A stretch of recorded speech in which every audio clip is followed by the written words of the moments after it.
Halo, kita bertemu kembali dengan saya dalam program ini. Terima kasih Anda masih mengikuti topik-topik kita sejauh ini, dan saya harap Anda tetap semangat untuk mengikutinya. Kita akan berbicara topik tentang diksi dan pembentukan kata. Nah, saya kira Anda bisa mengikutinya dengan baik. Namun sebelum saya menjelaskan tentang diksi, ada baiknya saya sampaikan terlebih dahulu tataran kebahasaan, karena nanti lewat pengetahuan kita tentang itu, maka kita bisa melihat merinci sejauh mana persoalan diksi dan pembentukan kata. Nah, pada dasarnya setiap bahasa itu memiliki tatarannya masing-masing. Nah, biasanya karena kita mata kuliah bahasa Indonesia, maka tataran yang paling sederhana yang bisa kita pahami dimulai dari huruf, ya. Tentu Anda sudah mengetahui jumlah huruf di kita, ya, yang terdiri atas persoalan alfabet atau yang sering kita kenal seperti itu, yang biasanya terdiri atas 5 vokal dan 21 konsonan. Nah, dari konsep huruf ada beberapa wacana yang mengatakan bahwa ada huruf-huruf yang benar-benar tidak produktif, sehingga pernah beberapa orang mengatakan itu harusnya dihilangkan. Padahal sebenarnya saya kira itu tidak perlu dihilangkan, karena memang kita akan berusaha memunculkan kata-kata yang mengandung huruf itu. Nah, apa yang dimaksud huruf seperti itu? Misalnya mungkin huruf-huruf yang sangat jarang, huruf X misalnya, ya. Tapi ini juga akan digunakan dalam bidang-bidang kesehatan atau medis, misalnya dengan kata X-ray misalnya, kita bisa mengatakan demikian. Atau misalnya huruf-huruf seperti huruf Q, ya, ini sangat jarang, ya. Tapi saya kira kalau di zaman milenial, huruf ini sangat baik digunakan dan bahkan banyak, ya, oleh anak-anak muda, sehingga sewaktu menggunakan bahasa-bahasa lisan dan tulisan, mereka justru menggunakan huruf ini menjadi salah, artinya jadi tidak baku. Misalnya menggunakan SMS AQ, ya, kamu gitu, ya, menggunakan Q. Nah, itu saya kira cukup berbahaya nantinya kalau dalam konteks menggunakan karya tulis ilmiah misalnya, atau nanti analis kalimat efektif seperti video-video yang sudah pernah saya sampaikan pada Anda tentang hal itu. Nah, berikutnya adalah bagian dari setelah tingkatan huruf, kita masuk yang disebut nanti suku kata. Nah, suku kata ini belum berarti, karena memang ini adalah penggabungan, jadi nanti persoalannya adalah pelafalan. Nah, setelah gabungan kata itu atau suku kata, disebut nanti istilah kata. Nah, di kata ini nanti kita akan berbicara persoalan diksi, ya. Nah, di sini ingin saya sampaikan, diksi sebenarnya menurut Goris Kerap sudah memberikan pengertian bahwa kemampuan seseorang untuk memilih, ya, kemampuan seseorang untuk memilih kata-kata yang tepat, sehingga nanti sewaktu mereka menggunakan konsep diksi ini, maka ketika menggunakan dalam konteks komunikasi, mereka akan memiliki perbendaharaan kata yang baik. Nah, semakin kaya perbendaharaan kita, maka nanti dalam berkomunikasi kita akan tidak terlihat monoton. Nah, alangkah baiknya kalau nanti di antara Anda mau melatih diri, ya, untuk menggunakan konsep diksi yang baik, karena ketika Anda mampu menggunakan itu, maka suatu saat Anda akan berkomunikasi dengan leluasa. Nah, terkait dengan diksi, saya mau menyampaikan beberapa syarat, ya. Goris Kerap itu saya kira sudah memberi 2 hal penting yang terkait dengan ini. Yang pertama, apa yang disebut dengan syarat ketepatan. Nah, maksudnya apa? Ketepatan itu artinya begini, ketika diksi yang kita gunakan betul-betul sesuai dengan kaidah, lantas tidak menimbulkan interpretasi yang berbeda. Nah, kadangkala ketika saya membaca karya-karya mahasiswa, pilihan-pilihan kata yang seharusnya digunakan itu tidak tepat, ya. Nah, ketepatan itu sendiri itu bisa kita lihat dari penggunaan misalnya sinonim, ya. Jadi kadang-kadang di kita itu kita berpikir dengan adanya sinonim, ya, sinonim itu artinya persamaan arti kata. Kadang-kadang kita seolah-olah menggunakannya itu bisa sekaligus, padahal itu konteksnya berbeda. Memang dalam konsep sinonim ada beberapa pengertian, ya, atau jenisnya. Misalnya begini, sinonim itu ada 2 jenis, sinonim mirip dan sinonim sama persis. Artinya begini, sinonim mirip itu nanti maknanya bisa sama, tapi konteksnya tidak bisa digunakan.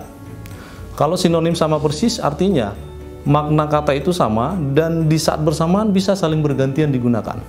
Contoh, sinonim sama persis, misalnya konsisten. Itu sinonimnya adalah taat asas misalnya.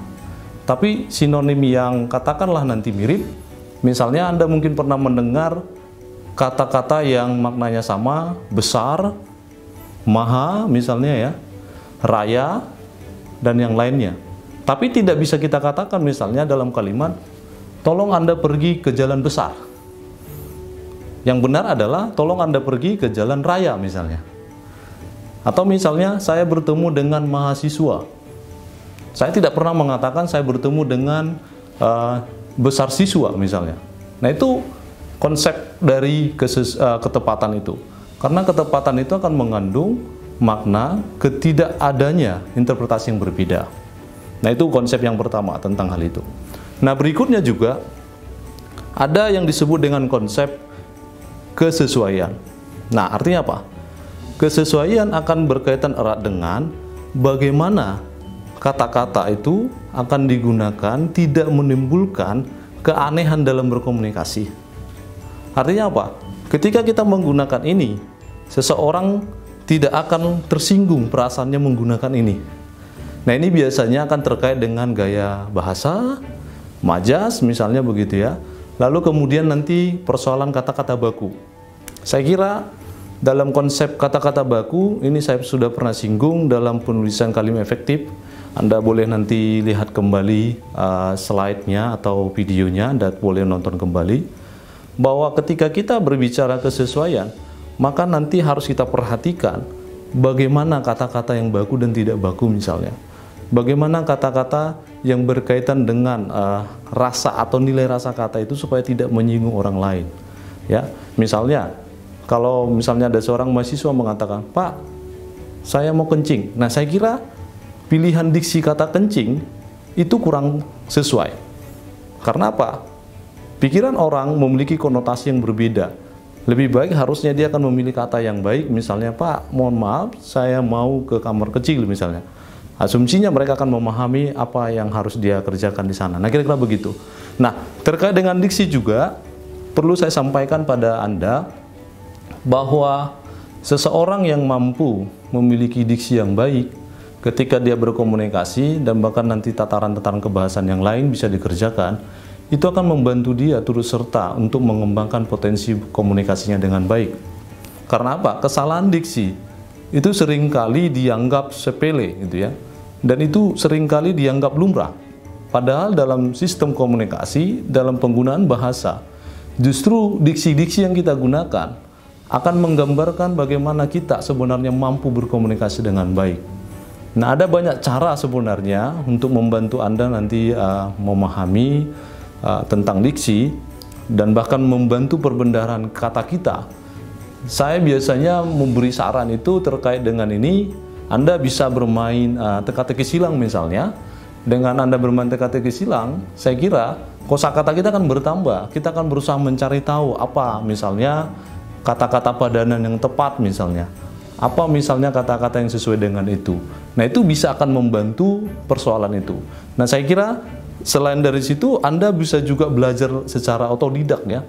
Bila Anda pecinta bahasa, saya kira Anda harus juga memiliki yang disebut Kamus Besar Bahasa Indonesia yang sekarang sudah terbit pada edisi yang kelima, dan itu sangat banyak kosakata baru yang bertambah ya dari yang semula, karena dengan adanya karakteristik bahasa itu bersifat dinamis, selalu akan bertambah, lantas akan produktif. Nah, itu beberapa hal terkait dengan membantu Anda nanti untuk membantu kita untuk menambah perbendaharaan kata. Nah, selain tentang kata, saya mau menyampaikan pada Anda ada dua proses pembentukan kata sebenarnya. Nah, yang pertama, ada proses pembentukan kata secara morfologis, ada pembentukan kata di luar morfologis. Artinya apa? Begini. Di dalam konsep pembentukan kata, khususnya ya, dalam kata bahasa Indonesia, kita akan melihat secara morfologis, artinya bahwa kata-kata dalam bahasa Indonesia itu terjadi dengan pembentukan morfologinya, morfemnya begitu. Itu biasanya akan muncul misalnya berupa reduplikasi, kata ulang gitu ya, dan juga nanti kata-kata majemuk. Nah, sementara di luar dari itu, luar morfologis, ada juga terjadi misalnya penunjukan hubungan huruf, misalnya singkatan, akronim, dan yang lainnya. Nah, saya kira contoh-contohnya saya sudah sampaikan di slide. Nanti mohon Anda boleh melihat kembali contoh-contoh itu. Demikian penjelasan dari saya. Sampai bertemu pada sesi-sesi berikutnya. Terima kasih.